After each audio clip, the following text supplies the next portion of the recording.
I've had a couple people send me messages asking if I were still alive, streaming, etc. And the answer is yes, even though honestly, I shouldn't be. I should be in the other room helping my wife out. But she's being cool enough to let me do this for a little while.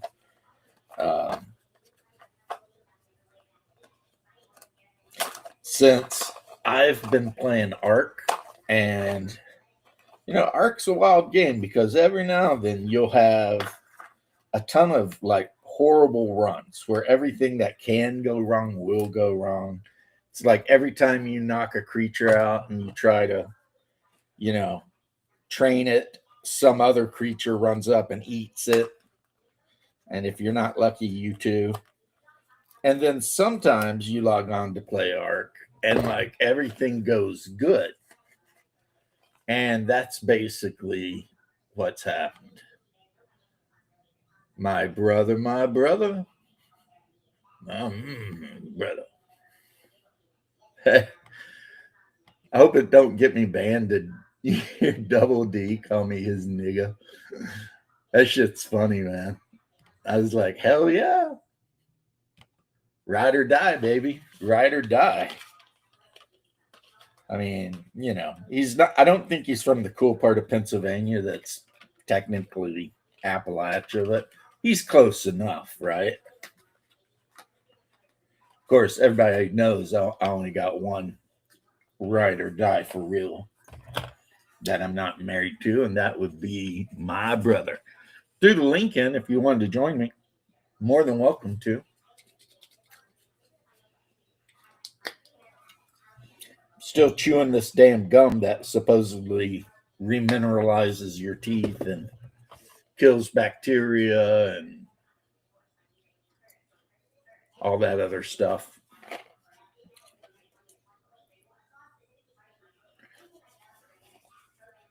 And there's old Greg. Hello, old Greg, who is actually young Greg. Young Gregory.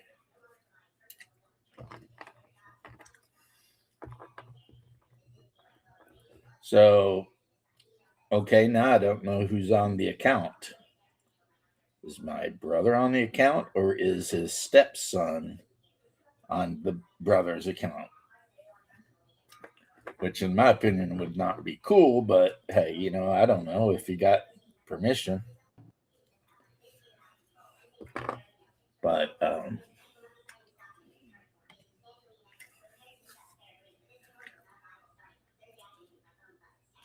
oh, there you are. Where are you going? Oh, okay. There you are again. Where are you going? We're running up to the store and just digital shopping. Me, old Greg, and Samurai. Wake up, samurai. We got a city to burn. Good. You played that game, didn't you, Hunger? No. What? Oh, Huh? you know who played it? Our other brother.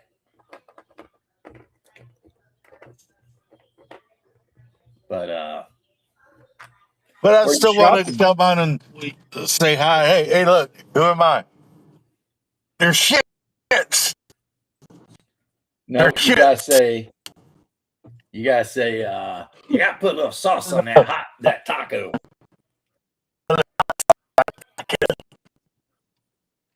Yeah, yeah. ATC. You're one of my favorite streamers. DCG. Double D did a stream last night too. I know he popped on out of the blue to like do a game or something. I think it was a game, wasn't it? He played the game for a little. I only watched for a little bit, Oh, you but I met. went last night. Last night was movie night with my neighbor. Hmm. Me and my neighbor, Swimming we hang night. out and watch TV watch show. We were watching that show, Ted Lasso, and I'll tell you what, that shit is hilarious. It's about an American who goes over to UK to be a soccer coach who's never coached soccer before. Oh, okay. So it's that Kind of dry, like that old goofy movie humor where Tom Selleck goes to Japan to play play baseball. Yeah. Yeah. This is a TV show, and it's that British dry humor that you and I love so much. Well, Crafting Gamer, I know you can't see because I've got the computer facing my face, but if you're wondering what crafting I'm doing, I am getting ready to paint some Saber anti-tank destroyers. These are Space Marine vehicles, and they start out with a very dark coat of Seraph Red, which is, like I said, it's a very dark express color. So it does the shading, because then when they're completely dry and I'm feeling super happy about everything, I will find my Pro Acryl. Here it is. Bold pyrite red, and I'll give them a dry brush, right? And then I'll go back and I'll put the detail work on them, like the engine exhausts and everything like that. And then they'll be done. You know who don't need a bunch of different vehicles? Uh-oh, here we go. You know who don't need a bunch of different? Look at this guy, shaved his beard. Yeah, in my head. Feeling like myself again. You know who don't need a bunch of different vehicles? I can tell. Brother. What, Hunger? You know who don't need a bunch of different vehicles? The mobile infantry. Well, these are basically Warhammer 40K Space Marines version of the German Stug tank from World War II. So it's like it might have been a Predator, but they took the turret off and just put a big freaking gun sticking out of the front. So I heard you mention my favorite Tom Selleck movie, by the way. Oh, is that your favorite Tom Selleck movie, really? Well, yeah, number one is Mr. Baseball. Number two is Quigley Down Under. I knew it. I guessed it. And then that show Ted Lasso. You don't I heard hate Ted what? Lasso is pretty good, but I can't stand fucking Jason Sudeikis. Oh. Is that the main actor? Yeah, and I fucking hate him. I fucking hate him. He's hilarious. I don't care. I don't care. I fucking hate that actor. I used to, when my dad used to hate Jack Nicholson, and I'd be like, "How could you hate Jack?" And then this guy came into my world. I'm like, I get my father's hatred of someone. Hey, Jesse would be happy with you that at some point you managed to find a bit of common ground with your father. Jesse? Who the fuck's Jesse? Oh, Jesse Lee something. He's the black dude that has. I love that guy. Yeah. And his my show. How come you are gay? Yeah, you're like, amazing. Amazing. Why are you gay? Why do you like butt stuff? Yeah, beta. The thing that always got to me about gay guys is, girls got buttholes too. Stop. Anyway, it's good to see you. All right, I'm going to go. We're at the store. Love you, brother. I love you too. Later, Bear. So, I don't know whose hand that is, but bye to them too. Oh, that's his stepson, and then some other guy that they hang out with all the time. Because his stepson's like 20 something. So those poor kids. Shit. Yeah, they basically just run around. A couple of Madden Kings is what they are. Madden Kings, don't know what that means. Well, in some people's opinions, it can be a very kind of racist term. But in my opinion, it's not. It's more of a the original connotation is a welfare mom with like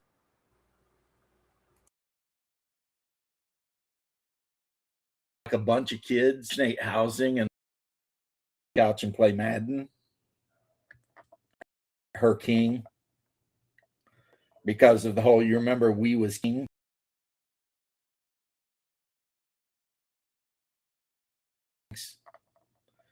But it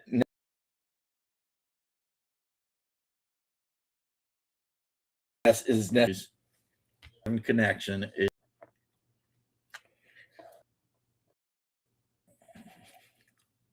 Yeah, I don't think it's necessarily a racist term. I think it's just do. And there's just as many white Madden Kings as there are any other color of Madden King. So now you know, bro. That's what Madden King is. Yeah, now I know, and there's a part of me that really wishes I didn't. Yeah, it's just basically someone who spoils their kid and lets them sit on the couch all day playing Madden. And for some reason, it's Madden. But I guarantee you, if we were in Britain right now talking about it, we'd be calling them FIFA Kings. I'm sure we would. And I guess up north there, we'd call them Hockey Kings or something. No, we don't. We don't. No, we don't. We don't. Well, one thing that I guess you we'll see if you agree with me or not. A peculiarity about Americans is we love to label everything. Yes, you do. It doesn't matter what it is. If it's love an acronym boy that sits around and plays Madden all day because his mom wants to spoil him, or whatever it is, we will come up with some label for it. Oh, and you love acronyms.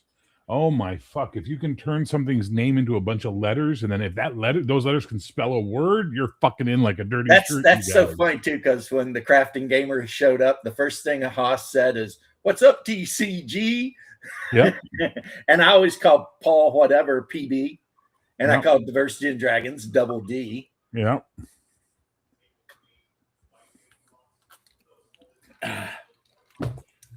Double D. Which one of them was Double D?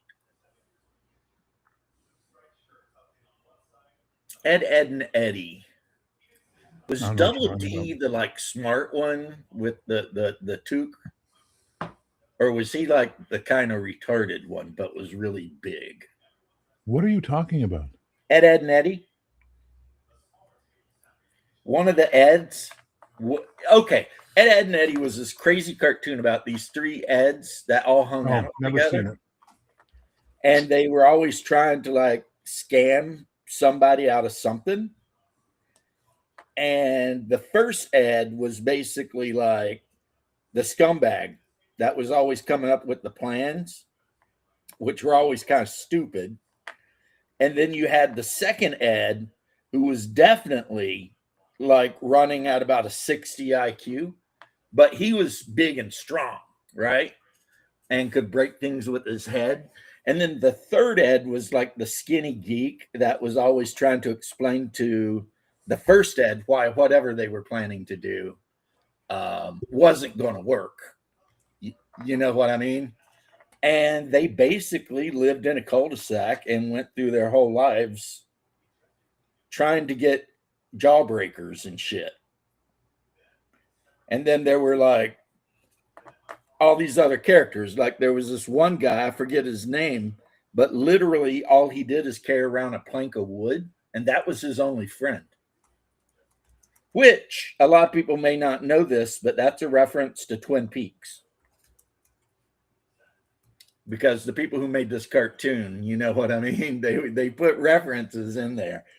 So yeah, you had the guy that carried plank, just like in Twin Peaks, you had the old lady that was always carrying around that log.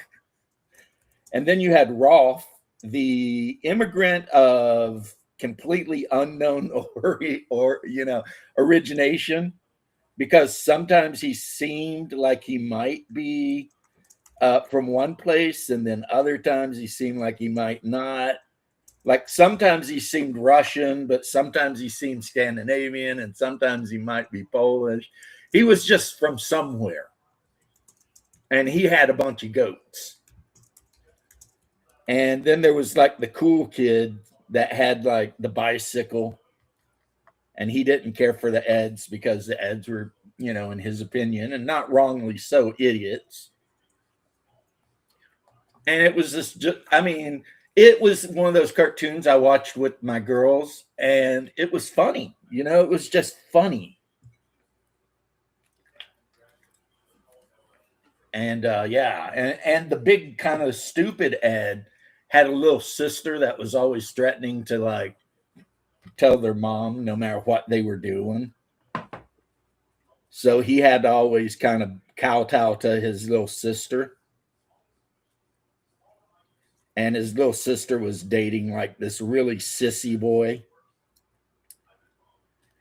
Anyway, so now you know everything about what was going down in that cul-de-sac, There was a lot of inside jokes, a lot of, like Ed, the first Ed was kind of based on Captain Kirk.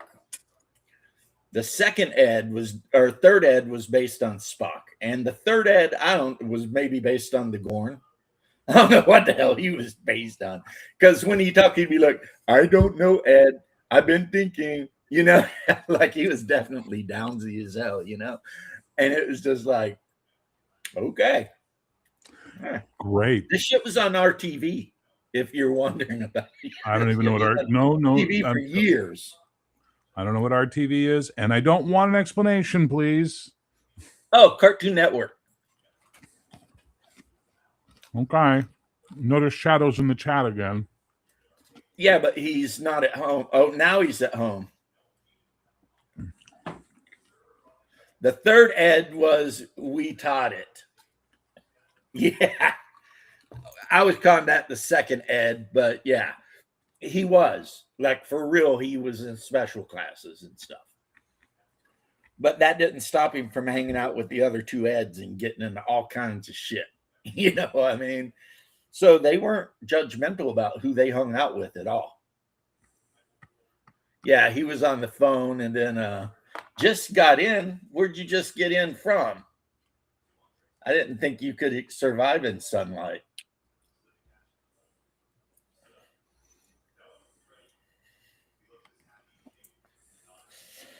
But yeah. Yeah, yesterday I don't know what I did. Day before, I'm not sure what I was doing. Got the dog washed. I remember that. And you were on the other night for like an hour. Yeah, I logged on to bullshit around because I thought it was the wrong day. And then you bailed for Double D's show. Yeah, I went and watched Double D, which was pretty hilarious. Pretty hilarious. I mean, Gentlemen. It was funny because they were talking about this panel at PAXCon, and it was like all of these like ultra left, race grifters. And he was looking at their YouTube channels, and they get less views than I do on some of my shorts. And it's like, why are they at PAXCon? No one is watching these people. But, the usual suspects. I think Will Wheaton was one of them. Oh, dear God. Which is weird because, it was supposed to be how to get more black players in your game. Oh, you're talking about Double D's show? Yeah. Wednesday? Yeah, I only stuck around until Salty came on. Yeah. Like, oh, my God, those people. Yeah, they're pretty insufferable. It's like, oh, because first, the whole thing is how do you get more black players at your table? And then they spend like 30 minutes saying, if you call yourself an ally, you're a piece of shit. And it's like, so what you're saying is we should hang out with more black people, except if we do hang out with black people, then we're bad people. It's like, there's just no winning. In my lifetime, I've known lots of people I've only known one black guy who was a gamer. He was a great guy until he converted to Islam, and then he sort of died. So And you then he know, looked at you and was like, "Ooh, brother, ooh." no, no, no. And I got a question about that in a minute. Um, Ooh. but if you look on the the our circle, so to speak, on the interwebs, there aren't many brothers wanting to make channels about the game, the hobby. They're not knocking themselves over to get into Well, the I mean, game. there's expert Yeah, great DM guy, or great whatever, guy, absolutely one of the best. But I can't think and of two, that's the only one I can think of, really. right? So it's not and nobody's gatekeeping YouTube saying you can't make a channel, Well, I right? did have to point out to Double D when they were talking about how there's not enough black people at the table. I had to point out that had the North not been assholes, I could have just bought a couple to have at my table. But they fucked that up. Wow. That is I feel obviously a your pain joke there, there. Bear. I had a feeling that's where he was going, but I just couldn't do anything about it. Man, I heard Oh, the and word for what North. it's worth, I also called Mouse and Double D a bunch of blue-bellied scumbags. I was like, if you blue-bellied scumbags hadn't have done what you done, this wouldn't even be a problem. You know? There's all kinds of people that don't find an interest in this hobby. You're not going to call them out by race. Join if you want to. Don't if you don't. But trying to fill a quota. I would I think like that we'd be whoever it was whose saying was join or die. Who was that? uh, I think it was one of our founding fathers. That was their opinion on things, join or die. you would think that if we wanted more of a certain demographic, we'd be going after the ladies, and look how that worked out Look, horribly. Key and Pill 100% did a skit on how to get brothers playing D&D. Yeah, but they probably just jumped on it because not because of the love of the game. Key and Oh Peele? no, they were loving the game. As a matter of fact, they ran the one DM off and Really? let the black guy take over as the DM. Do you know what Key and Peele is, Shadow? Yeah, they used to be on Mad TV. I don't know about that. But anyway, yeah. One of them. Okay, one of them. Okay, They had their That's own what show, I'm and in it they do a sketch where the tall guy, Key, I think it is, can't remember which one's which, is hosting his nerdy D&D game with his friends, but his cousin from the city is visiting, which is the other guy, and he's totally gangster hood rat. And his mother's like, he's going to sit in with you and your friends tonight. And he's like, fine. And then that guy just takes over the game because he starts introducing ideas like, and then you the titties. I want the titties. We're going to the tavern. We're going to order some Courvoisier and stuff like that. And the other guys, being nerds, want to be cool, and he wants to have sex and talk about fucking elf maidens while the nerdy as you do. guys is being all like, I have an adventure. And then finally they make him the other guy, the GM. And he talks about 43 titties falling out of something and all this. It's really funny. It's a funny. Okay. And then they all leave. I don't that watch a lot of bar and TV, get so I into miss a lot of crap. Escalades. But first they rob the bar, and the guy playing the cleric's like, how much money did I get? So he like just took over the whole game and turned it into like Die Tween Modern, basically, except with more titties. Okay, So see, maybe that'll work. I could hang for a couple sessions of that. Hey, the idea that you can make a setting in which for some reason all Europeans are dead, that doesn't seem to work. No one wants to play that. Well, yeah, they're just awful people, and they know nothing of which they speak. I know for So they're like Jon Snow. I know for a fact that like the Oriental Adventures book, when it came out, oh my god, everybody freaking loved it, and nobody did the freaking the thing with the eyes. Nobody ever did that. You know what I mean? Or tried to do the goofy accent or whatever. Bought the Nobody? novelty teeth. Nobody I know did that. See, I didn't do it either, but I was getting ready to do it just because. But then I Right. decided You're in against that it. mood today, are you? I decided against it, Bear. Okay, I'm just wondering because I need to know what mood you're in so I can prepare myself mentally for which fucking James I'm dealing with. Charming James or pain in my ass trolling James? I'm not trying to troll you, brother. Okay. I'm just telling jokes. Okay, I'm holding you to this shit. Yeah, I'm not trying to troll you at all. And Bear, the beard looks I good. just put the first I know. coat on these I know. Excuse me. miniatures Hang on, wait, that just I've give me a been quick second. doing. What the fuck makes you think I need fashion tips from you, Count Vladula? What the fuck? Hey, just trying to be nice, man. No, don't do it. Be you instead. No, thank you. So I when I went to Claricon, I forgot my my head trimmer right here. So by the time the con was over, 3 days later, I had too much stubble to be able to use the head trimmer without clogging it up. So at that point, the same thing happens every time. I got to leave it go for a couple of months to get about a half inch of hair, and then I can take my clippers to it and get it off. So it was about a week ago. It was ready to go, but I just kept putting it off. And then yesterday, I was eating my fucking mustache at one point, and I went, "Enough! Yeah. Fuck that!" And off to the clippers I went, and now I'm back. Hey, Bear, I got a question for you. What? Look, I just got this in the mail. Oh, I have it up on my shelf. It's very lovely. Yes. Okay, is this it? There's no more other than There's the no more. 80s. Okay, because The 80 in it, series is in there. They put the Galactica 1980. All episodes are in there on the 10th disc or whatever. because you like on the inside, because they don't say the episodes on the outs, but on the insides, they only mention like what it looks. Okay, so a lot of the like titles are part 1 and 2, I guess. Mm-hmm.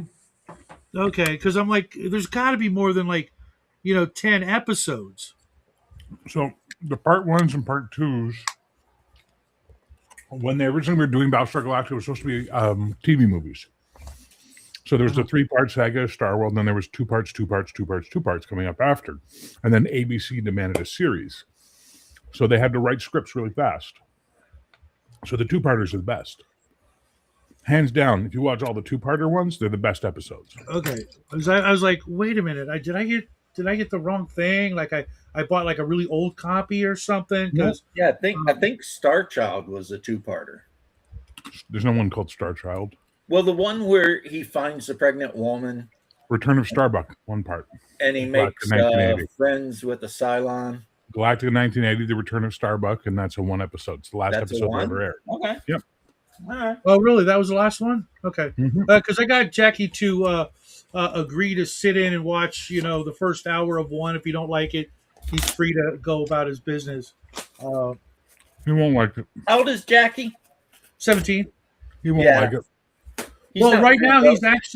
he's actually kind of going through that sort of Chariots of the Gods phase for one of his projects. He's looking for all the woo-woo stuff, all the ancient alien stuff, etc. And I figure, you know what, there ain't a better show to kind of go and touch on some of that stuff without going full on ancient aliens.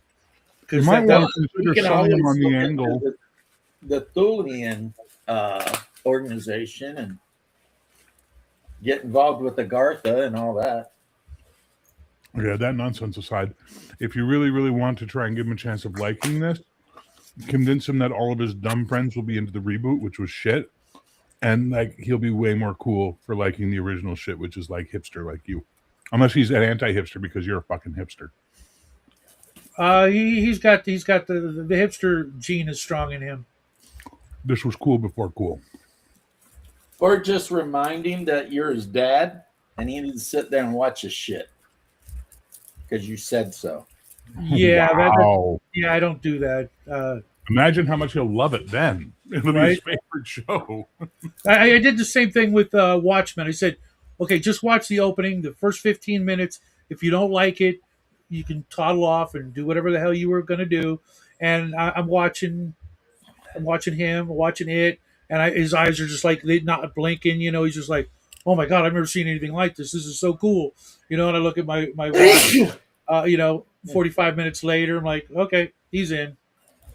Didn't say anything, and of course he had to make the big blue penis jokes, but he was 15, I think, at the time, so it was expected, but my least favorite part of the movie. But what are you gonna do? Related, bless you, James. Thank you. Now, if I ever saw a difference between two cultures in America, there it was. Southern Eastern culture. Well, I'm your dad. You sit the fuck down. You watch what I tell you to fucking watch, and you shut your mouth, and that's what you're doing for the next 2 hours. California culture. Listen, I just want you to try like 10 minutes, and then if you don't like the first 10 minutes, you can just go do whatever you want, but I'd really like you to give it a try. I have that. I had What that. is that? I have that. Nice. It's Hyperborea, the secret at Port Greeley. For 4 to 6 level guys. I'm basically preparing for when the players get done with this one, which is Rats in the Walls. I like how you asked, what's that? And your immediate answer wasn't to yourself, oh, wait, Hyperborea. I couldn't see with the glare. Yeah, it's Rats in the Walls, which is actually a 3-part adventure for well, it's for Hyperborea, but let's be honest, you could play it with any OSR game. And the first adventure has to do with rats being in walls. It's actually really good. It's a great adventure. And my group got through it in like 5 hours. How inspired by the H.P. Lovecraft story do you think it is? They're both called Rats and Walls. But I mean, beyond that. Yeah, that's that. You asked a question, I gave you an answer. Okay, that's good. That's good. There's rats. I mean, Is there a you big want one them to named run Brown it for you. Jenkins? Huh?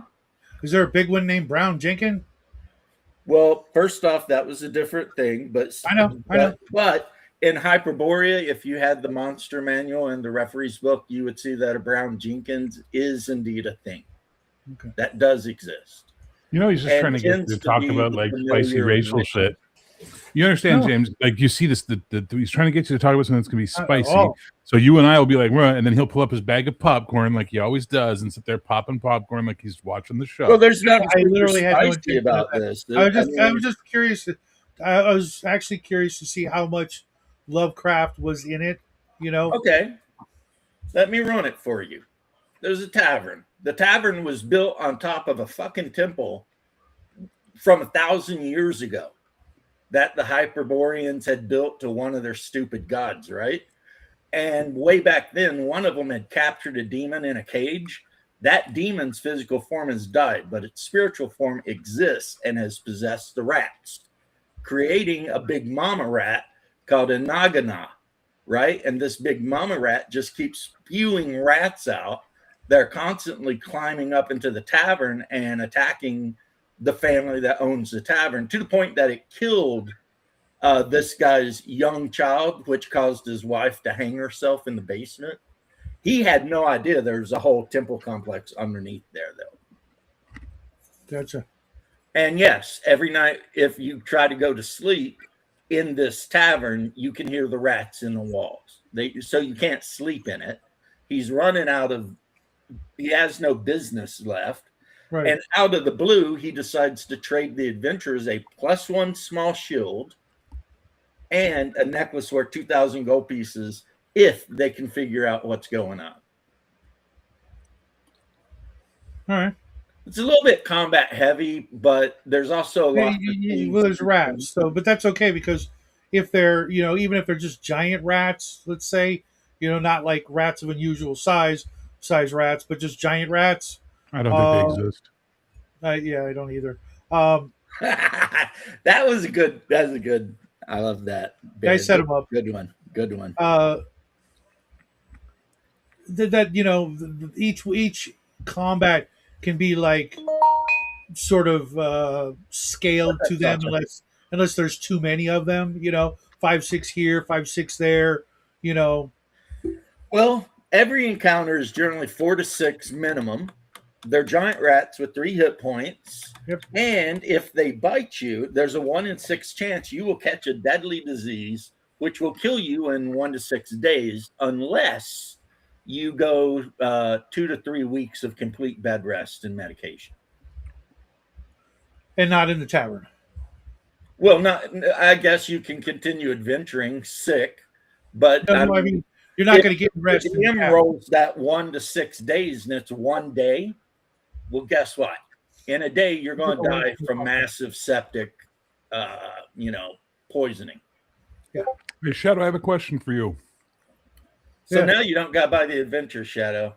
You just basically heard. No, that's just part 1. There's 3 parts all set. Yeah, I heard you say there's 3 parts in the beginning. So I have a question for you, Shadow.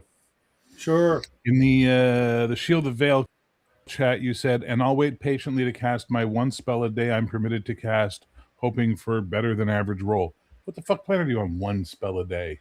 I was just messing with the fatigue rules. No, I see. You're exactly like my buddy Henry, who refused to play a mage in Valorous.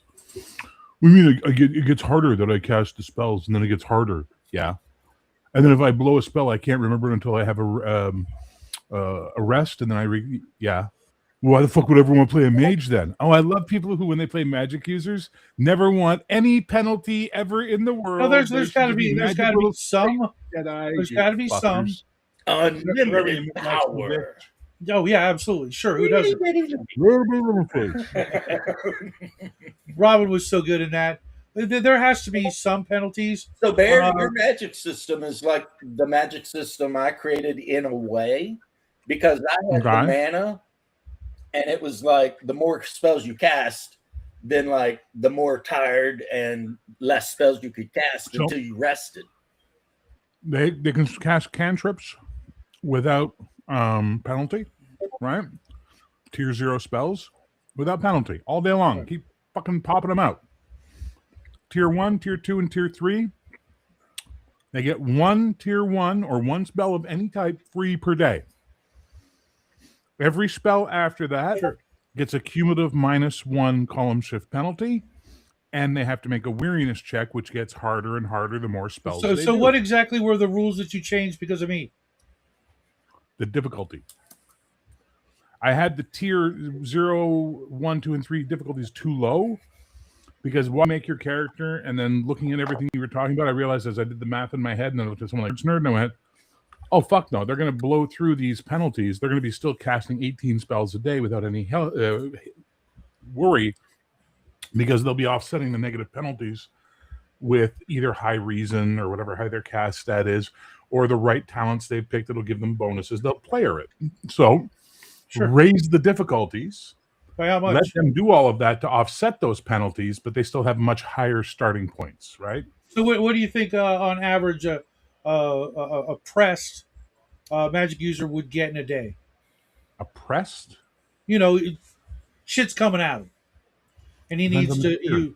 What? Depends on the tier. Well, they can only start with like 0 and 1, right? No, they can get a tier 2 if they sacrifice 1 tier. If you read the rules, you can actually sacrifice something, and to get, when you take it, you can sacrifice your tier 1s and get a tier 2 as the second take of the same talent. Uh-huh. So you can actually have a tier 2. But on average, a tier 1, I wouldn't push trying more than 5 castings, to be honest. I wouldn't push that. 4, that's really scary. 3 makes sense. Okay. And by taking a 1 hour... Tier 0 practically. Right, but by taking a 1 hour rest, you can knock off some of the penalties? 1 penalty. Right. Well, obviously, because you're only getting, So if you're at -4 column shifts, you take that rest, you're at -3. So the column shifts are cumulative per spell? Oh, that sucks ass. Yeah, because it's not a game about fucking magic users. Go play Ars Magica or fucking Mage the Ascension, bitch. Well, I'm not the only one. I know you're going at me as the apogee of the worst magic abuser, but there are a lot of other people out there. Yeah, well, I don't know if you were listening to what I said. They can go play Ars Magica or Mage the Ascension, bitches. Yeah, it's just... Yeah, it's not a fucking magic game. It has magic in it. I know that, but... grapes are on the table, bitches. That would probably be something you could put on the back or in the description. You Oh, know, go play these other games, bitches. Yeah, I think I'm gonna put that in the no, deluxe. no, not that at all. That would be retarded. But letting them know that this is Magic Light. It literally says it in the fucking intro to the book. Does it? Read it. Dude, I read it like 2 months ago. You know how many That's other pulled down game off the books I've shelf? read since then? That's pulled down off the shelf. If you want, I'm The sure. whole point is that in Caldara, magic is not vulgar. Your opening statement as a character you were making, talking to the other players in the chat, was, I can't find the fly spell. Vulgar. I disagree. I don't think it's all that. Yeah, we can disagree all you like. It's fucking vulgar. Why?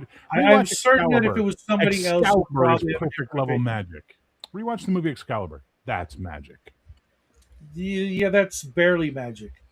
No, it's not. It's powerful magic that changes the destiny of kingdoms and world, as opposed to Yeah, I see fire but- in your fingertips. Blah, blah, blah, blah, blah, blah. Fuck off. Play D&D. I do. There's a lot of different tastes out there, and Yeah, well, good. They can go play other games that suit their taste. yeah, Shadow, What why do you are want me you to say, Shadow? trying to? It's to not a get fucking there? generic fantasy role-playing game. It's never designed as a generic fantasy role-playing game, and it was not meant to be a generic fantasy role-playing game. It is a thematic role-playing game set in a specific setting, which is a that nod is back to my how games question. used to be. At this What? point, it just seems like Shadow's trying to get Bear spun up. not at all. You think? No, no, no. Okay. No, Well, I didn't. here's That's the fair. thing. You know what? Here's the That's thing. fair, and I will proceed to ignore him. Perfect. Bear Thank you. has answered your question 3 times. What do you mean? It's a low magic system. Yeah. I get that, but there's a difference between low and no. It's not no. There's no I'm trying- magic. What do you want? Through questions, trying to understand. That's how I do things. Is ask questions to get answers. Do you listen to the answers that are given to you while you're asking the questions, or do you just think about the next question you're going to ask? A little of both. Remember, I was a teacher for A little 15 of years, and I know your type. A little of both. Still not. James, what are you painting? I am painting Scipio Africanus, and this would be after the sacking of Carthage. So do you see how fucking done I am with this conversation, Shadow? I actually asked him about miniatures. Yeah, but you probably might be interested in Scipio Africanus. He was a great general. Maybe one of the greatest. Let me checking. No. No? Don't give a flying fuck about fucking Rome. Really? Well, this is a guy who burnt Carthage to the ground. See, I don't. Okay, let me put it a different way. And maybe it's me. It's got to be me. It's got to be a me thing. I love history, but I love the interesting aspects of history, like the cultural changes, the politics that cause things to happen. There's a certain amount of certain battles that failed that allowed certain other things to happen. But I'm far more interested in the Rothschild's manipulation of the Battle of Waterloo than I am the specifics of the Battle of Waterloo. Yeah, right? yeah, Right? So for me, I don't give a fuck about Rome generals or any of that, other than maybe what they did. Oh yeah, okay, that guy did that. Oh, cool. But most guys I know, and role players specifically, fetishize it. Like they're obsessed with it. Their knowledge is encyclopedic, and it scares me sometimes because I'm like, what's wrong with me? Why do I not share these feelings? Why do I not share these interests? So it's weird. Yeah, I agree. It is weird. Well, I mean, the real story is that it was a battle between 2 world powers with entirely different worldviews. And both could not exist. So, of course, they fought wars for like 100 years. And eventually, after many defeats, Scipio Africanus led Rome to victory. And that was the end of the Carthaginians, which meant Rome, for the longest time, ruled all of the Mediterranean and all of the trade routes. See, that was the thing. So if you're wanting to know like the weird bits of it, but not the battle bits, it was really about trade. Kinda. I mean, also the Romans couldn't get down with the Carthaginians' religion because they were chucking babies into fires and shit, and the Romans were like, "What the fuck is that?" So Pure evil. So that's why that one Roman ended every speech with "Carthago delecto," or "Carthage must die." No, "Carthago delinda est." I think that's it. But yeah, it was just pretty much two cultures that were in. But yeah, I don't know why you don't like Rome. Most men do. You're right. Not saying I don't No. like Rome. I just don't obsess over the details of things. I never think about it. I don't think about Rome. I'm not thinking about Rome every day. Nope. SPQR. The only time I do is when someone brings it up, and I'm like, why? Well, the problem with though, I mean, yes, we glorify Rome, but in many ways, Rome would have been classified as a lawful evil society. I mean, they were pretty rough. It's just they were better than everyone else around. So, the bar was pretty low. You know what I mean? Oh, Satya, did you get my message about how your people actually exist in the realm of Hyperborea? Not very many, though, because apparently they went to war against the Eskimo and got their asses beat and almost made extinct. So they're hiding out in the tundras and stuff with their reindeer and their, sleds. But yeah. So you playing this weekend, James? Yeah, tomorrow. Nice. I'm wait, actually fighting the urge to throw together a game this weekend. I just lied. I'm not playing tomorrow. Sunday? No, tomorrow. This week is the time when me and the wife invite friends over and we play Mansions of Madness 2nd edition. That's still a game. Oh, well, I'm gaming. I'm just not running Hyperborea. I've got 3 games, Friday, Saturday, and Sunday. You guys keep distracting me when I keep wanting to tell you the most exciting thing that happened, though, in the last couple of days. My wife has agreed to learn and play Legions Imperialis.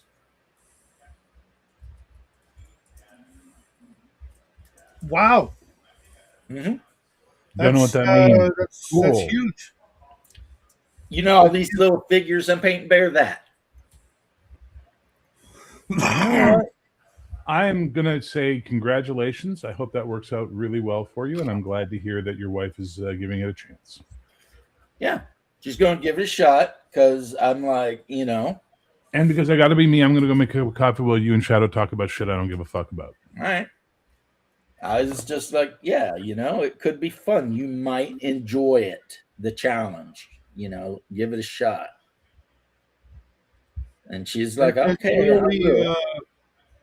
That's literally amazing. I in my whole life, I've only met in the real world half of a woman that would be remotely interested in that.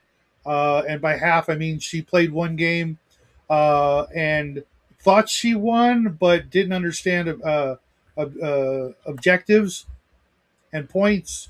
And then just like, ooh, I win, and then left. And I'm like, no, that's literally not how it works. And never wanted to play again because she said, well, I won once. I don't need to play anymore. And I'm like, no, you didn't win, but I digress. Well, in the 3rd edition book, they're called laps or fins, but the title of the people group is lap, but then it does mention Finn, and it talks about the actual Finnic language they speak, and all of that. Of course, in third edition, I don't know if second edition was this way, but in third edition, it talks about how the north wind that circumscribes the whole continent is constantly throwing people and things into the realm. So even if you were like, I'm not playing a freaking lap, I want to play I don't know, Zulu, you could absolutely do that. That's a thing you could do.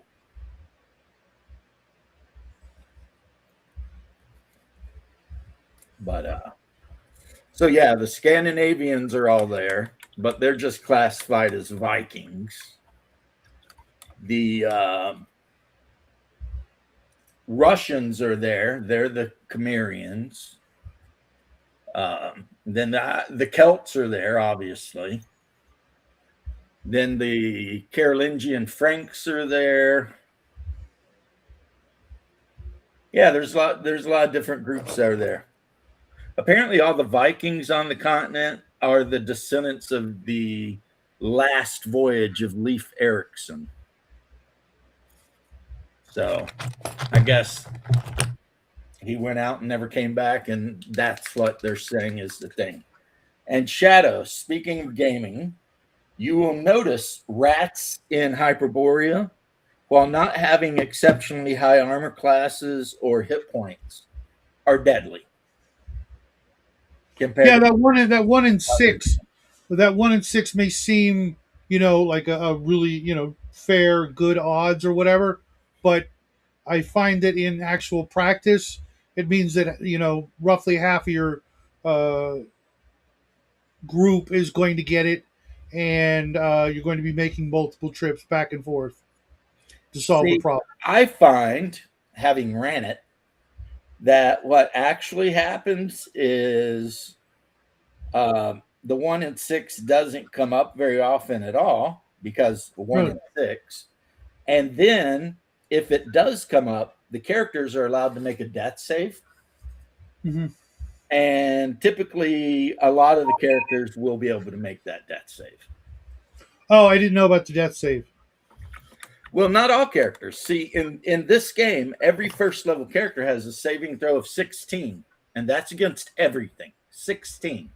But depending on what your class is, you get 2 bonus things at +2, right? Okay. Fighters, fortunately, get a +2 to death saves. And that's super important because you will be making death saves. You know what I mean? Because that's how this game is. It is a game that is basically letting you know we're going to have a lot of fun tonight, but you could die. Well, yeah, if there's no chance of that, you're not really playing a game. However, the game is a lot more heavy on the magical aspects than I expected it would be. Like the fact that the very first adventure is already giving you a +1 shield, and you end up with a +1 dagger. But I like with the whole plus weapons and armor thing.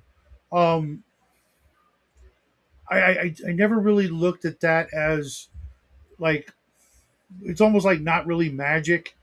You know what I mean? Like armor, unless you're making it lightweight as well. Like it doesn't encumber you, kind of thing. Shadow, yeah, it's a shield that literally functions way better than a common shield. That's magic. Well, it's enchanted.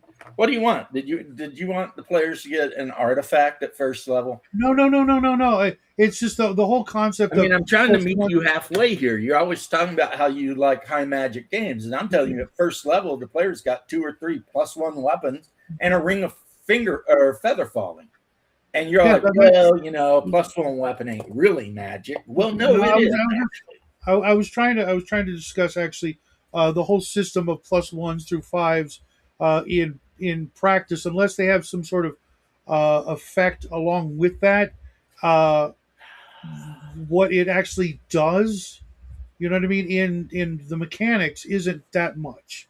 No matter how hard I try, it's never enough. The fact that you gave away a ring of invisibility blew me away. I mean, I've played entire campaigns looking for one, never to find one. So to find what, yeah, oh That's yeah. what came up. Oh, my They point missed is, out on the +1 halberd though, because they turned the skeletons, and one of the skeletons had a +1 halberd. so you walked away with Ran away, it. and they never, they never knew, right? Yeah. But like mages and barbarians can automatically detect if something's enchanted. They just don't know what it is. Which should kind of be the thing. I mean, that's your job, Oh my God. You agreed with me on something. I agree with you on a lot of things. Otherwise, it wouldn't show up, dude. Just not everything. You might be that guy. Oh, I got way better things to do with my time than something like that. Don't. No, you don't. Oh, absolutely. No, you don't. But that was a little bit of the cure for you, if you were wondering. Never enough. Yeah. Oh no, I think I have the CD somewhere. It's just never enough. I mean, I've literally known GMs that if they rolled up a ring of invisibility, they would just re-roll. Like, nope, you're not getting that. A ring of invisibility is not that big of a deal. You activate the ring, you're invisible. The second you do something that would break invisibility, your invisibility is broke. Plus, anyone who's actively looking for invisible things might be able to spot you anyway. Mm-hmm. Or at least your general location. They're going to get a penalty to attack you, but And then what happens if you're wearing your ring of invisibility and you wander into a cave full of Morlocks? Well, they'll probably smell you and hear you. They don't have eyes. Oh. Okay, well, then they definitely hear you. They definitely smell you. On their sense of smell and echolocation. There's a lot of creatures like that. Oh, yeah. If you want to be a dick, not that I want to. I mean, but yeah, I could literally set every adventure up where there's monsters that just get around by echolocation or something. Not even monsters, just like wild animals. That would be lame. Well, wild animals can be monsters. Right. But just, good old fashioned, mountain lions and wolves and shit like that. And if you're in town, you probably want to watch the invisibility thing, because the last thing you want is for like a woolly mammoth or something like that to accidentally step on you because you're invisible and it doesn't see you. Yeah, woolly mammoth in town, though? In Hyperborea, they use them as trade animals. Gotcha. Kind of like those giant lizards in the remade version of Star Wars, where they had that big giant freaking brontosaurus in the middle of freaking Tatooine. Right. The Anchorhead or whatever. Well, the thing is that Hyperborea in general is not warm enough for an elephant to live. But woolly mammoths and woolly rhinos do live. And so woolly mammoths, to a degree, are the main big freaking drought animal. Because cows don't exist, but muskox do. Again, remember that Hyperborea is much colder than our Earth in general. Like the vast majority of it would be considered tundra or taiga or mountains. There are a few areas where there's Borneo rainforest. So you're thinking like with those, you're thinking like British Columbia. Like it's a rainforest that's still cold. Yeah. It's really not. The lower mainland where the rainforest is rarely goes below freezing. Rarely. Yeah, but it's still cold. It's chilly. Okay, chilly. I'll give you your but Canadian. Megafauna can exist in those temperatures. They just have to be like you have, fur covered. That's all. Right. Right. And there are numerous dinosaurs that live in this realm too. There you go. Pegomastics. It makes far less sense. Well, they're the ones that were. Well, nothing makes sense. First off, nothing makes sense, nor is it supposed to.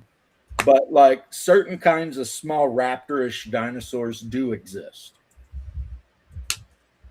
but they're not like used for drought animals or anything. They're just assholes that wander around out in the woods and maybe will try and eat you, right? And then if you go deep, deep under mountain vermithenen, you will encounter at Naka, which is a giant spider that's constantly trying to build a web across an abyss. And at some point, it will, in which legends say something will happen, but no one's sure what.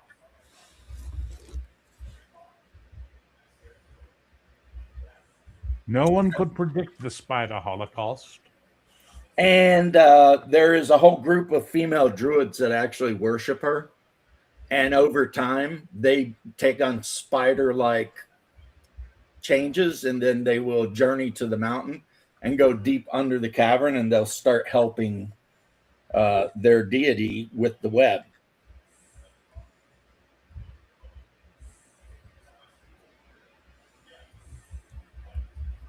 And if you want to know more about that, you need to read Clark Ashton Smith. And if you go deep, deep, deep enough to the very bottom of Under Hiberia, you end up in a cavern full of nothing but black and gray, bubbling biological matter that's constantly birthing and devouring itself. And that's Uglonatha.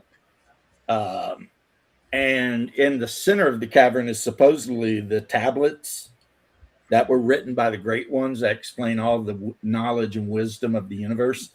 But to get to it, you got to somehow get past Uglonatha, and you're not going to. Because as soon as you touch it, you start dissolving. That doesn't sound like fun. Yeah, it's it's one of the great old ones. A lot of the great old ones and demons and stuff like that, they live in the underground part of Hyperborea. And a lot of them specifically live near Mount Vermithenen, which is the giant mountain at the center of the map. But just a bit off from there, there's the plateau of Ithaca, where if you want, you can go and deal with Ithaca, which is kind of like the primordial first Wendigo. Isn't he like Lord of the Air or something like that? Yeah. Typically, if you encounter the Wendigo, it'll pick you up, freeze you solid, and then dump you like 100 miles from wherever you were. And then whether or not you turn into a Wendigo, that's a different thing.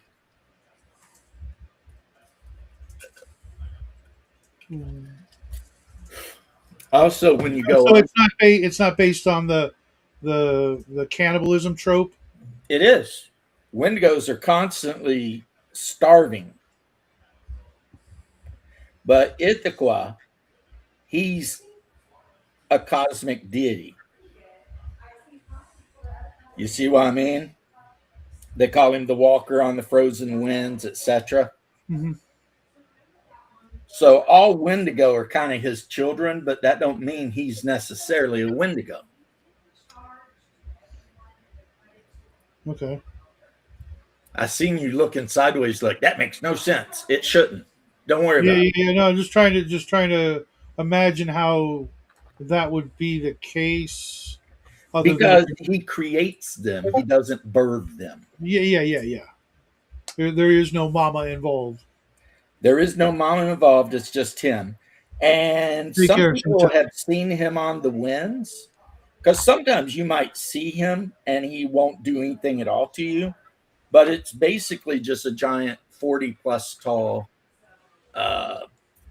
humanoid thing walking the wind over, that frozen plateau.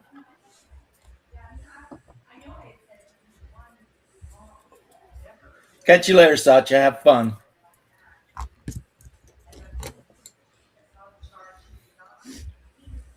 And then, like the king of the demons, Thomagorgon, he also lives underneath that mountain somewhere. And some people worship him because he's also the god of murder. Yeah, So that's assassins and such will occasionally worship him. But they got to do it in private. yeah. I can't imagine that being tolerated for long. And not because people are going to complain, just they're going to run out of people. Well, no, what would happen is people would complain and then hunt them down and kill them. Yeah, Even the though- complaints would be pointless. That would just be like volunteering for to be the next sacrifice. Well, typically how they work is they go around looking for homeless people and they become the volunteers. And their favorite means of sacrificing to their deity is the brazen bull. So Where they shove them in and light it on fire and heat them up and they cook put them. them inside of a hollow brass bowl and then light a fire under it. Yeah, That is their preferred way. that's pretty cowardly. Well, they worship a god of murder. I mean, he's not the god of whatever. Yeah, it's just when I first The heard of it, Hyperboreans mostly worship Sagwa and Aurora, even though they were created by Apollo. But they don't really worship Apollo. But I don't know why. But that's why they're, called golden-haired, long-lived beings, is because they were the direct creation of Apollo. He made them. Or uplifted them from some other species of man. Because if you were to say the Hyperboreans are the highest species of man, it goes all the way down to like subhuman, ape-like, cannibalistic things, that live in caves. And I'm just telling you this stuff because you're talking about, Actually, I don't know why I'm telling you this. because you love it. Because to quote the one guy who made a video online that I watched, the best version of D&D isn't even D&D. Hyperborea.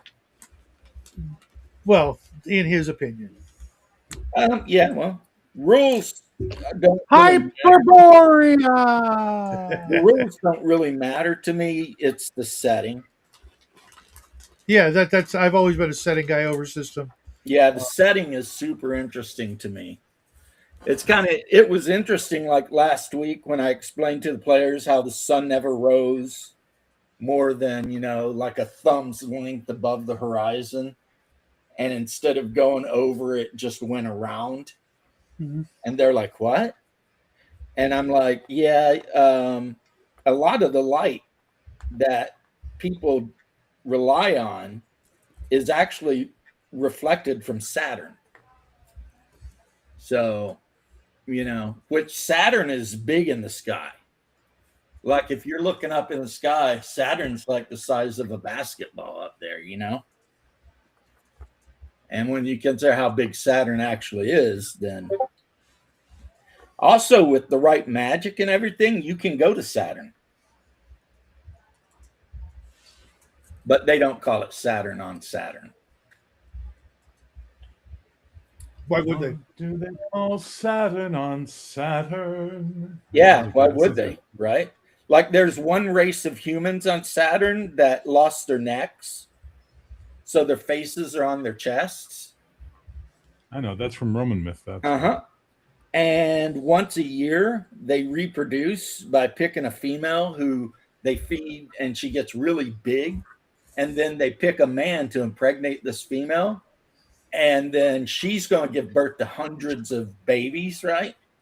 And then they'll kill the man and make him into various stews and dishes to serve the mother. And some people who come from Hyperborea that went there, They wanted them to mate with their mother because they thought if they did that, maybe they'd get their necks back. So the dudes had to like sneak out of there pretty quick. You know what I mean? Yeah, it sounded Actually, by the dudes, I mean Ebon the sorcerer and I forget the name of the Inquisitor that was a follower of Yantai or Yante or whatever, the Moose Scott or whatever the hell it is. UNT? Not Yanti,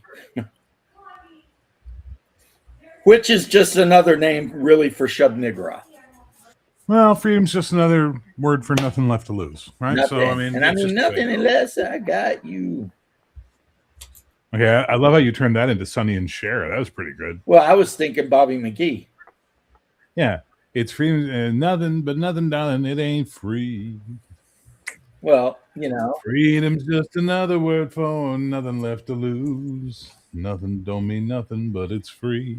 well, Feeling good was easy, Lord, when Bobby sang the blues. I was thinking like Bingo Dead had a light on. Fuck what did I do? What? I dared to sing and that summoned you?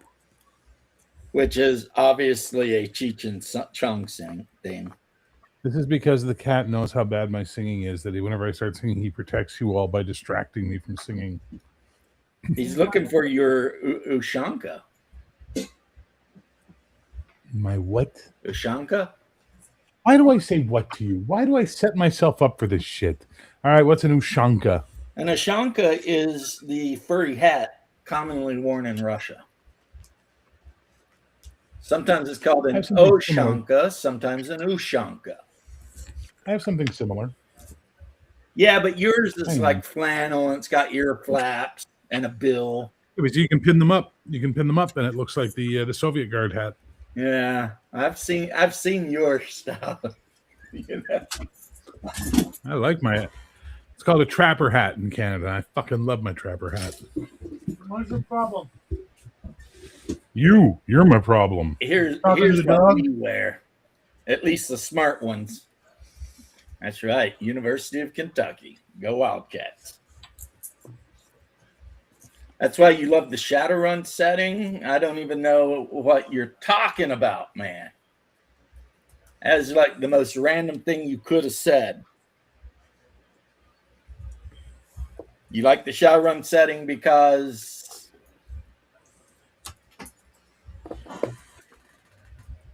Yeah, I don't even know. Yeah. But, I mean, I still You might be having a stroke. I still love you. Who's having a stroke?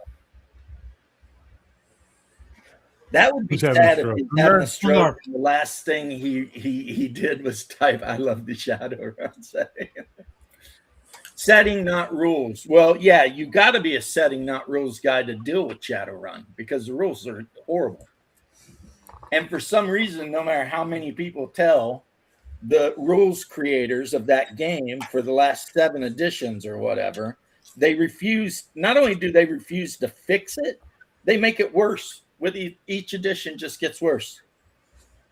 First was kind of bad. Second was actually pretty good.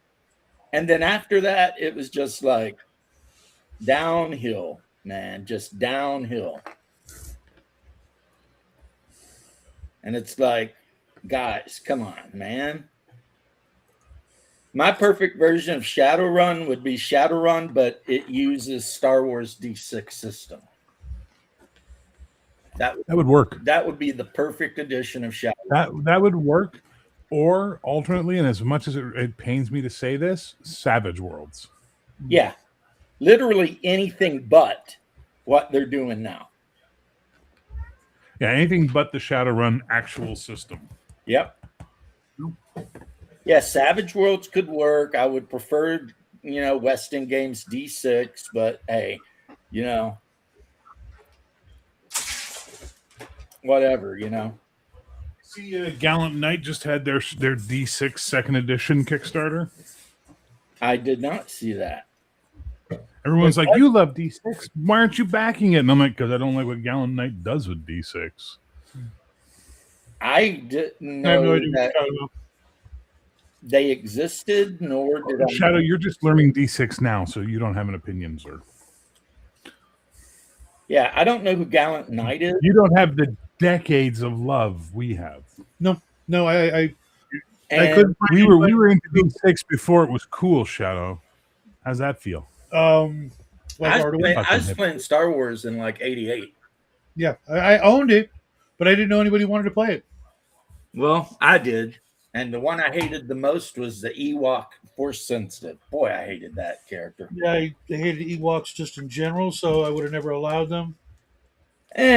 Why not? You know, it's like, see, it's so weird. I'm going to point this out, Shadow. You're always talking about how the players should be able to play anything they want, but except Ewoks, apparently. Because some things are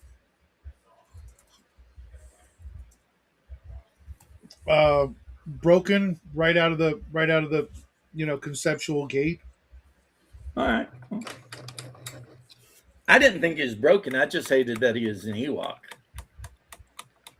Which Ewok are we hating? All of them. Player in my game back in the late 80s. I played a Gungan bounty hunter in my buddy's one of my buddy's Star Wars games. He had a little spaceship he called the Bongo Runner, and I made him talk like a Jamaican, and he was always smoking space weed. It was so much fun playing that character. And you get on me. Nice catch. There's a reason I don't play, and it's shit like that is why I'm not a player. Well, regardless, Him riding in his Bongo Runner, brother. Misa don't think you get in the way, brother. okay, that is pretty funny though. I'm telling you, it was fucking awesome. sounds My pretty fucking fun. DM hated it. He hated it. He was like, I hate this fucking character. I'm like, why? He's awesome. Fucking Gungans. I mean, Gungans don't have to be exactly like Jar Jar. I think Jar Jar was considered like Retarded. King of the something retards. like that. Yeah, like he got kicked out of their city for being so stupid. I think it was more annoying than stupid. I think it was retarded. I think he was like they were too kind to kill, so they didn't do like euthanasia on the mentally handicapped. So they just expelled them out into the wild, knowing that the forest would deal with them Yeah, eventually. hoping something would get him. Yeah. Been a holiday for a couple weeks. We're doing pretty good. What in the F is going on in Quickly. London? Are you guys going to have a civil war or not? Yeah. Got money riding on it. It seems like they're really, that's the thing though with the British and all that. It's like they're super polite right up until they start going on a spree. It's like, okay. I mean, the Irish are already burning shit down all over Belfast, but you kind of knew that was going to happen. And it wasn't that long ago when they were doing shit. So the whole let's become, domestic terrorist thing that's fresh in their memory. Like some of them got grandpas that were part of that whole deal, and so yeah, you knew they were going to kick off. But and of course, I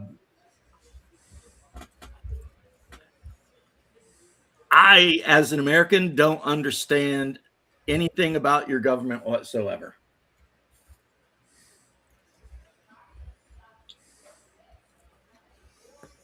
Actually, I don't think I understand much about anybody's government, really. Probably not even my own, honestly. It's like, I mean, So Yeah, I almost think that we're all being tested to see how much shit we'll put up with. Well, the thing that's going on in England is, let's say you are lucky enough in Britain to own however many acres of farm, which has got a net value of millions of dollars, right? But you're an actual farmer. So you're farming groceries and stuff. And by the end of the year, once you've harvested and sold all of your produce, you make 30K pounds or something like that, 40K pounds, whatever it is, right? Well, they're trying to pass a law that they will tax you on the value of the property, not the value of the profit, which means that pretty much these farmers that are living on 40 or 50K a year, whatever it is, when they get the tax bill for their millions of dollars or pounds worth of property, they're done. They cannot pay it. And then the government takes the land. Yeah, I no longer. So then the British farmer ceases to exist in one generation, and it's that's what they want, clearly. Well, I was happy to see our government's backing away from Ukraine. We're all like, yeah, we're done. Fuck those guys. Among other places, yeah. But did you hear that one thing though? Is like, what did War Department guys say, that the Western Hemisphere is our backyard, and we will not tolerate people from other parts of the world getting involved here? Basically, letting China know that they're on notice. Get the fuck out of the Western Hemisphere. And then we may or may not, I'm not sure either way, but we may or may not just go ahead and wipe Venezuela off the map. We got enough troops down there to do it now. Oh, you're up north. Awesome. Good on you. Are you up north like in Hot Fuzz, where they were living out in the village, and there's that one dude that literally you couldn't understand a word he said? They had to bring like another dude around so they could understand what the first Tets. Huh? Tets. Yeah. Yeah, they had that one old cop that they'd have to bring out to that farmer's house so they could understand what the fuck he was saying. Hot Fuzz, man. That is a great movie. I don't care who you are. That's a good Never saw it. Okay, well, Bear, I love you. And Shadow, Thank you. It's a great movie. Maybe that dude's best movie. I would say everyone else always says to me they prefer Shaun of the Dead. I prefer Hot Fuzz. Me too. I love that. I've seen Shaun of the Dead 3 times. I've watched Hot Fuzz more than 15 times in my life. I love the dry British humor. The freaking, I mean, it's just so like, I love like the greater good. Give it a rest, Frank. Yeah. When the sergeant tells him, hey, how's the hand? So we're going to be sending you to this nice little village, blah, blah, blah. And he's like, I don't want to Can't be that. the sheriff of London. Oh, you want to take it upstairs? You want to talk to the captain? Yeah. The captain's right there. And the first thing he says, so, hey, how's your hand doing? Good? How's your hand? How's the hand? And he's like, look, here's how the deal. We're going to send you to a nice place, blah, blah, blah. And he's like, I won't. And they're like, oh, you want to talk to the chief? Are you sure? I mean, you really want to talk to the chief? Here's the thing, man. He comes in, yeah, it's like, here's the thing. But I just love the fact that they two of them say after in their thing, you can't be the sheriff of London. You know, like, no. Right? You make Then the end of the movie, they're back going, hey, we'd like you to come back to London. Crime's up. Yeah, like, you're making us all look bad. So we're gonna send you somewhere you can cool down or whatever. And the weird thing is like the relationship between him and the fat guy whose name I forget the name of his character, the son of the chief of police up north. It feels like a weird bromance. Like it has this weird vibe to it where they're like, it's not romantic, but they're both filling the space each other is missing in their life that a woman neither would one fill of them for them. got a girlfriend, so they go to the pub. It isn't. But like as you're watching, you just go, yeah, all right. Like it doesn't bother you. They don't make a big deal of it. They just play it. Nick Frost, thank you. Yeah, they just play it really well. You know, they get off work, so well played. Like, so pub, yeah, yeah, pub. They just go to the pub. Oh man, so good. I love that movie. And that guy was in Shaun of the Dead too, but I liked him. He's in all of them. Nick Frost is in all of them with Simon Pegg. You know? And then the one guy that's riding around in the car and he's blaring like, "I am the Lord of Hellfire, fire." Dun-dun-dun.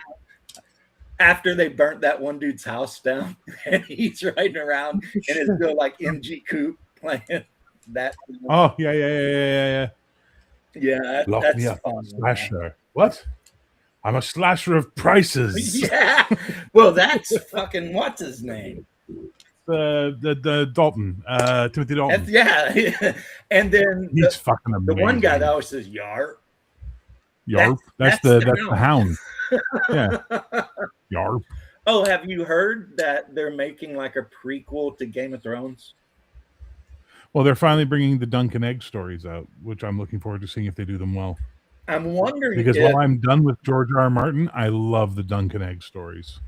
What I want to know then, and maybe you can tell me, is this going to be like the part where it gets into like the war between the Robert and no, it's about 100 years before. It's about 100 years before, and it's about basically Duncan, Sir Duncan the Tall, and Egg, which is his squire. And I won't tell you anything more than that. You need to watch it. If they stick to the source material, it's like the best stuff he ever wrote for that setting. It's so good. Nice. Because I would really love to like that shit. It's just that they keep making me not want to. Yeah, if they get this one right, it'll be worth it. Well, because there's not a lot of bordellos in the Dunk and Egg story. Well, here is hoping then. No, it's all about the relationship with him and his squire, and him being a hedge knight who's trying to live up to being a knight and all. It's a really good series. Well, then I'm going to have a more positive outlook on it then. I'm very much looking forward to it. Okay. Because at first I saw it and I was like, oh, dear Lord, please. Don't let them wreck this stew. Is that the one they've been showing the commercials, a lot of commercials for right now? Yes. Okay. You can get I think they've compiled the 3 or 4 Night of the West or whatever it's called series, like the short, because they're short stories, they're little novellas, right? The Hedge Knight, the Sworn Sword, and there's a couple of others. I can't remember the name. I think they've collected them as a single novel now you can buy, and it's worth. They're really good, and the comics are actually good too. They did comic books out of all of them, and the writing is on point, and the art is like it's beautiful. It's so much so that there's a character in the first one called Tansel, and they did her so well in the comic book. I don't think any actress could ever live up to how fucking beautiful she needs to be. Okay, I'm sold. Yeah. Glad to be of service. Yeah, well, you know a lot about these kind of things, so. And generally, well, thank you for respecting my knowledge. To distrust your opinions. So, and to put it pointedly, Game of Thrones, The Song of Ice and Fire, I adore the first 3 books, and I hate every book since. Yeah, that's what everybody I know that I trust says. You know what I mean? It's like, and it's too bad because, there's so much stuff they could have done. There's so many characters they kind of left at like, okay, like Victarion. Yeah. What about Victarion? I mean, he picks up the fire guy who kills the one person and heals his hand, and then you really don't hear much more about him. But he was supposed to be a major player, The brother of what's his name? He's the Iron Islander. Yeah, and his brother had one eye and was a real asshole. Yeah. And in the book, they had him courting Cersei. In the show, they had him courting Cersei, which was so weird. Yeah, because the whole point of Victarion was he was going to try to find Daenerys to bring her back and supposedly get her married off to his brother. Except Victarion planned on betraying his brother and marrying her himself. Yes. And that all went back to because his brother had slept with Victarion's wife, whom he loved, and when he found out, he went into a rage and he basically broke her neck. But he didn't mean to. You know what I mean? But Well, the drowned god has its demands. and so ever since then, he really hates his brother. But and of course, his brother is trying to find a way to become a god or something. Also, they talk about the drowned god. There's also deep ones in so the drowned god could be Cthulhu. I don't know. That would be going out on some limbs, but Well, not necessarily. well, I mean, I Well, have no evidence of it. I don't think R.R. Martin ever said yes or no to it. he But probably wouldn't admit to it if he did. there's a lot of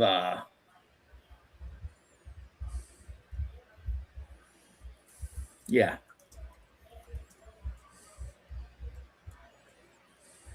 My wife's going to get the Christmas tree in a bit, which means I'll have to you're not have to get to, I guess. Vacuum the corner real good and put down. We've got like a mat we put down, and then we put down. You get a live tree?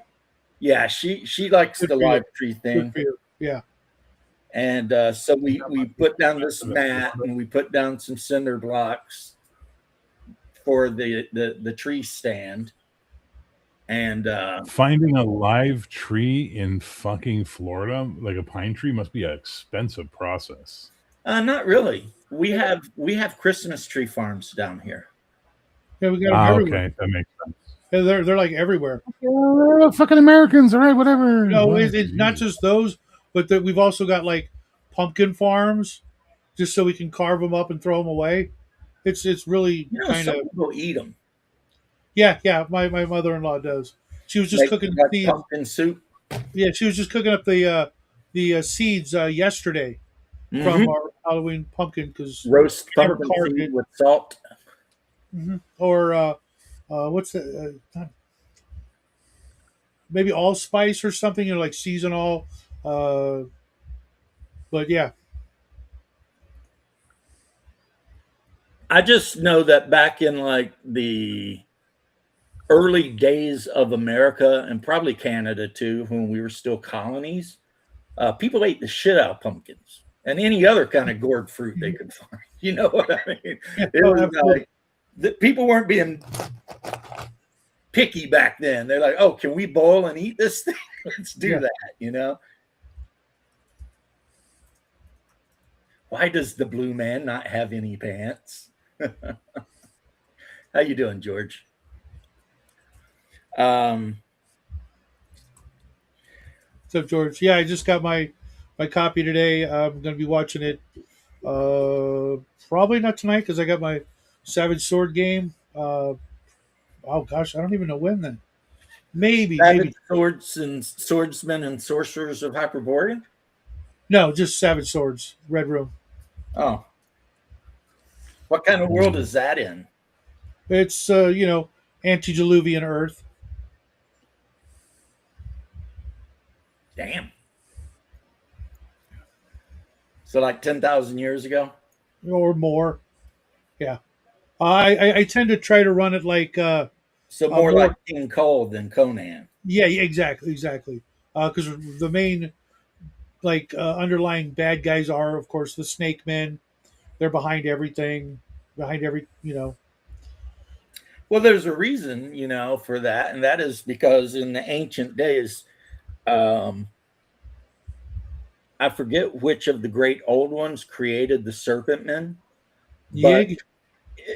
I don't know if it was Yig. It might have been. But he gave them the job of exterminating all the mammals, but they never did. They pretty much hide out in underground laboratories working on toxins and shit like that. Yep. And a lot of them can shapeshift into a human. No, that's the best part. That's the absolute best part of that whole sort of trope is, they could, just like the jokes we make about lizard people. It's the best part. You never know when you're dealing with one, and they could be anywhere. They could be anyone.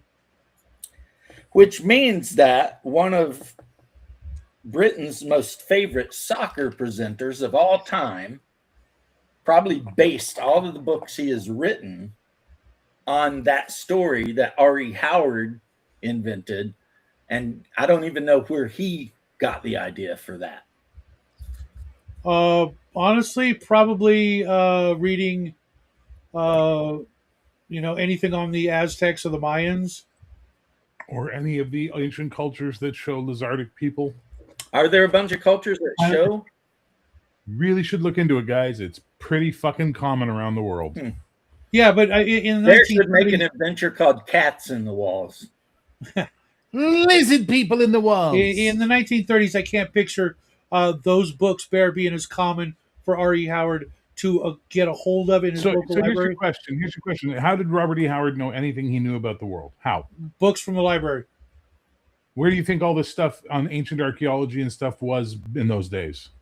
Probably not real common in Texas, but elsewhere. Oh, far more fucking common than you knew and far less censored than the stuff you get today. Yeah, there was like a whole cult here in Florida that like believed in some really weird shit. National Geographic was the thing. Because there was like an era. Really? It was around back then? There was an era. National Geographic started in the 1800s, dude. Oh, really?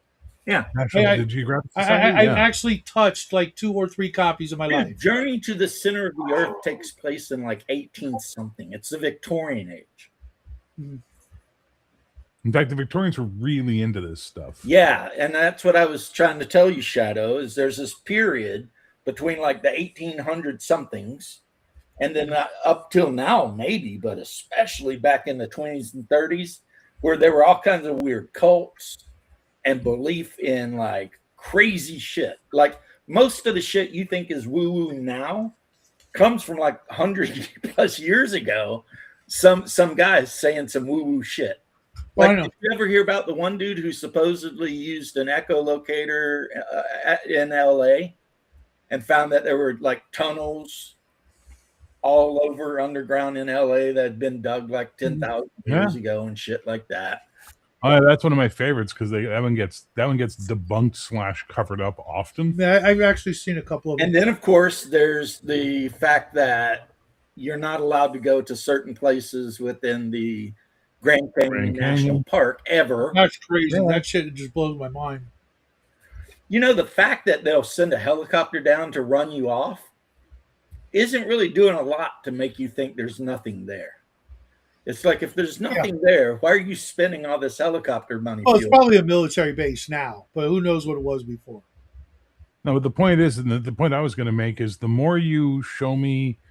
So, okay, you know, they have that expression, when you remove men's tongue for speaking, you don't prove him a liar. You just prove that you're afraid of what he'll say. Sure. Right. Well, when the minute someone shows up and says, hey, there's all these maps of these tunnels underneath Los Angeles that are 10,000 years old, and you go, no, there aren't, and that guy's a liar and he's a stupid face, as opposed to just going down and showing people there aren't none there, makes me go, well, what the fuck's down there that you don't want us to see then? Yeah, that's the number one way to make somebody curious. Like, okay, well, if there's nothing weird underneath these damn snake mounds in Ohio, then you know, let's have a boo, right? Even more so. Let's see what's in there. Even more so with what's under the pyramid. They wouldn't let you, do any. I saw a thing yesterday where they're saying like there's like 8. Benny Johnson's video. I don't know who it was, but there's apparently like 8 spiral things leading down to like a thing that's like 1,000 meters deep. Yep. And I'm like, okay, if that's true, that's some wild shit right there. On behalf of civilized people everywhere, I'd like to thank you for using meters. Well, I mean, I use meters and feet, interchangeably, and yards and bananas. That's not how that works, but okay. But I appreciate that on the rest of on behalf of the only nation to ever go to the moon, you're welcome.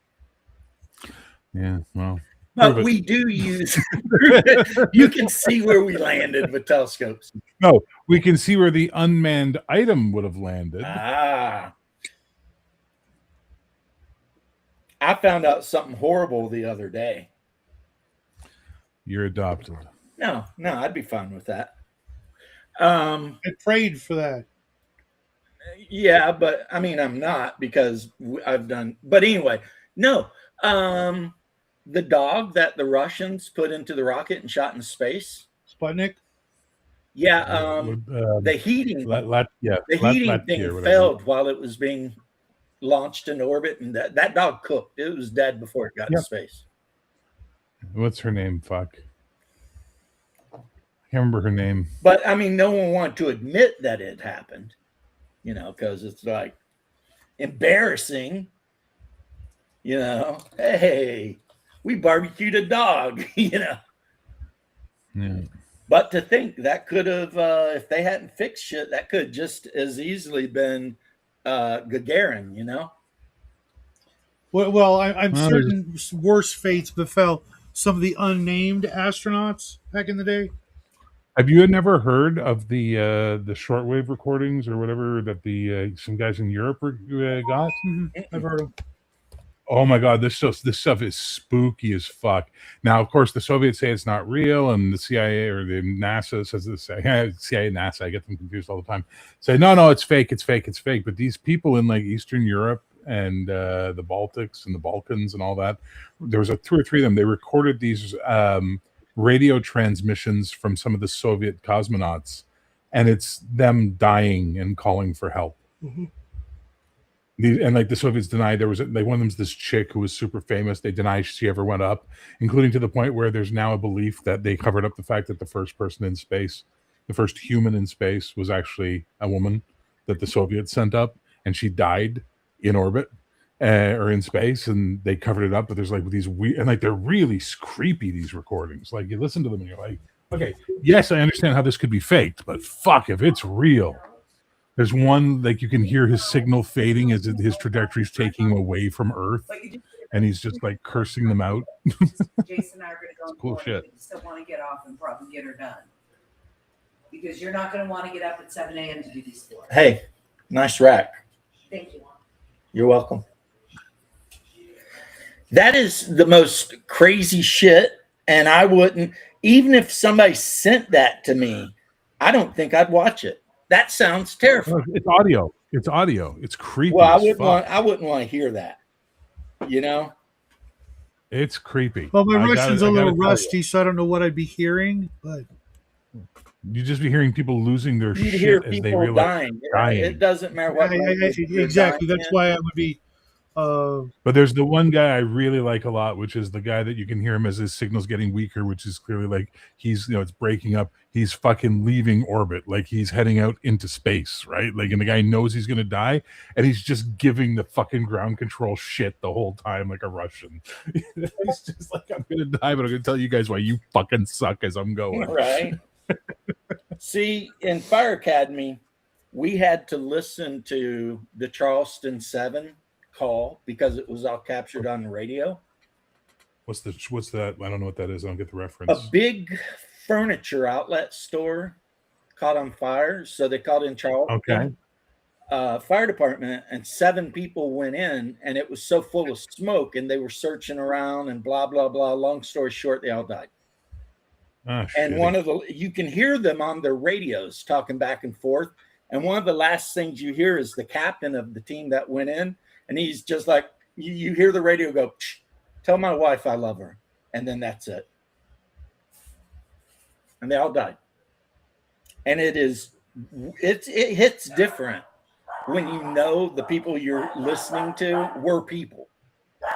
Well, not just that, but you're getting ready to volunteer for the same potential fate. Well, I think that's why they do that. Is in the very beginning of the weed out Academy, they're trying to scare you a little bit. Sure. What's the one with the airline, the Air Force? It's a dogfight radio. It's from the Cold War, I think. Could be from World War II. I think it's from the Cold War. And basically, the guy's about to get shot down, and he's freaking out on the radio. And then he clips, and then like the fucking wing commander comes on and says, "Shut the fuck up and die like an airman." Like it's just like he just puts him in his place. Like, you're gonna die. Shut up. And it's just like it's cold. But man, like I get it. You know what I mean? Like I understand Yeah. what the fuck he's going on. I mean, no one wants to see a wounded soldier whine. I get that. But Well, you know, unless they're the enemy. okay, but we weren't even. But you're probably right there. Wow, bloodthirsty Shadow, bloodthirsty. Yeah, I mean, I can tell you right now, anyone I was ever involved in engaging, I wouldn't have been happy if they had been crying their eyes out while they're bleeding out. That wouldn't make me happy. Yep. I wouldn't feel good about myself. You know, I'd feel kind of bad. You know, I literally had to sit with a guy who was a drug dealer, got stabbed in our plaza, and I had to sit with him while we were waiting for the paramedics to show up. And I'm holding this fucking guy's hand as he's babbling in Honduran Spanish because he doesn't speak English. And I'm just trying to be calming to him. And, you know, he was dead by the time they got there, sadly. He bled the fuck out. But it's not, Shadow, you just don't. Unless you're a fucking psychopath. Well, one thing I've been told not to do because I used to do it, and that is don't imagine what they were before you met them. Ooh. Because when you've done something, it's really easy to look down on this person and then be like, I wonder if he is married. I wonder if he used to work at a falafel stand. I mean, did he have kids? Wonder if he has kids. Yeah. And then they tell you don't ever do that because you'll drive yourself nuts. You will literally make yourself crazy. So yeah, I could see that. Yeah. So just kind of, it's horrible because what they're basically telling you is dehumanize them. They're not people, they're targets. You engaged a target. You, you know, what's it called? When you stop them, you stop the target. And that's just what it is, you know? And at least it ain't you. Target neutralized. Move on. But yeah, if you let your mind go and you're down not that wrong. I rabbit mean, hole, you need to teach soldiers that, though. That's for soldiers. Soldiers absolutely need to know that, right? Yeah. Except I'm 'Cause smart otherwise enough it'll be to know dangerous. that I am dehumanizing them. But I'm also smart enough to know that it's a defense mechanism. Because otherwise, like Bear said, you would just have to be a sociopath. Just crazy. To like, I mean, you know, and here's the thing. I didn't hate them. And that might seem like nothing of a statement, but I have a hard time thinking about taking someone out if I don't hate them. Well, that was kind of implied. I said, you know, enemy. I don't know about you, but I've had enemies that, to this day, I still wish, you know, the very worst for. Well, yeah, but I also have people that were my enemies solely because of our economic condition. I was in a position of authority and protection, and they were in a position of trying to steal shit. Doesn't mean I hated them as human beings. Doesn't mean I wanted horrible things to happen to them. Well, and it certainly didn't mean I wanted them to die. That's very much less personal than what I was, you know. Shadow. Huh. What does it matter to you? You got a job to do. Yeah. You got to do it well, right? You got to give that other That's the downside. Look, there was the one guy I had one night I had to roast out. He started hold on, ranting at me. My dog someone's at the door. Okay, bye. I guess I'm not allowed to tell my story till Shadow gets back, so I'll just No, you go ahead. I'm going to take the phone with me. Hi, James. How are you, James? I'm pretty good, bro. I mean, unfortunately, I got to get out of here pretty soon. Yeah, I just heard your wife give you a shit blast about getting your ass in gear. Well, you know, I responded. And then you told her she had nice knockers. I know how, with flattery. Yeah, well, exactly. You told her she had nice knockers. Well, yeah. You know, I can respect that. Hey, you know, I'm an honest guy. No, I haven't seen it, Just a Passerby. No. Are you not talking about For All Mankind, are you? Because that's that weird Apple TV women astronaut show. Is that what you're talking about, or is there something else? Because I've never heard of that. The only female astronaut I can think of is Katy Perry. She's dating the former Prime Minister of Canada. Well, I mean, she is 40. Jesus, new beard. And he isn't a bad-looking guy, stupid as he might be. And I don't even think he's stupid. I just think he's got weird beliefs and he acted upon them because he had the power to do so. But Justin Trudeau, in by any measurement, is a relatively handsome young man. Well, man. And Katy Perry's like 40 now. So it's like, good job, bro. It's like that picture I have of a tent, and it's like 35 and ready to settle down. And the door to the tent's just all tore the shit up, because right. I always remembered what was it? Fucking Triple H when he was before he got married to Stephanie McMahon, like when they were doing the angle that they hated each other first. Yeah. And he referred to fucking her would be like trying to land a 747 in the Grand Canyon. It was just like, holy shit. Constellation. I'll have to look for it just to pass her by. Thanks for letting me know. I will tell you something in relation to that. I have no ability to know this, but the fact that Steph grew up around all of those jacked up testosterone fueled wrestlers, I'm sure she was intimate with more than one. There's a tremendous rumor that went for years, and there's never been any proof to disprove it, that Randy Savage took her virginity when she was like 15. And Vince found out, and that's why he fucking turned on Randy in the final years. Ah. Well, they say don't F with the boss's daughter unless the boss tells you to, I think Triple H had the go ahead. Oh, yeah, for sure. Yeah. Which is a shame, because Triple H is like the worst of all those guys to be in charge of the wrestling league. Absolute the worst. I would think you'd like him, though. Isn't he one of your people? Jean-Paul Levesque? Yeah. He's from Florida, I think, isn't he? I don't know. He might. I know a shit ton of them live in Central Florida. There's like a whole housing development of wrestlers. Triple H was born in New Hampshire. He's from New Hampshire. Okay. So American. Yeah, I've been to Old Town and saw the Dudley boys there. I've saw the Hardy boys there. Like, I don't walk up to them or anything. They're just walking around with their wives or whatever, right? Yeah, I wouldn't walk up to the Hardy Boys. You never know if they're going to fucking meth head out on you all of a sudden. Yeah, I'm not sure about them anymore, but I'm talking like years and years ago. There is like a whole place where all these wrestlers live. Like Nick Foley lived there, But, nobody's going to go in there and mess with those guys. Well, a stupid person. Yeah. Even though poor Nick Foley, by the time he retired, he could barely walk. But, yeah. Well, I will tell you guys something about this. It's like, I don't care what anyone says. I love listening to David Icke tell his stories.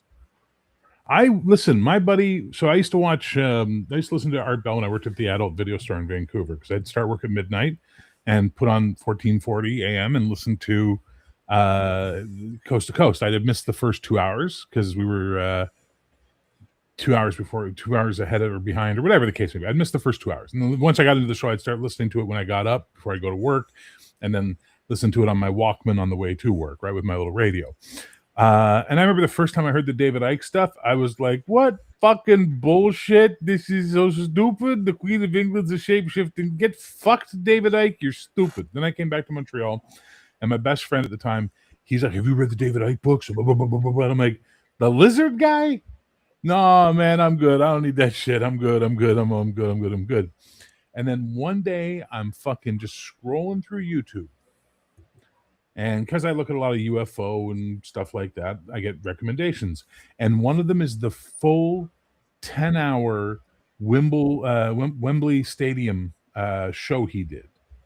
And I'm like, yeah, I got nothing fucking do. There's a blizzard outside. I'm bored. I got a full fucking pack of smokes. Put my feet up, turned it on. And my problem with David Icke remains as the following.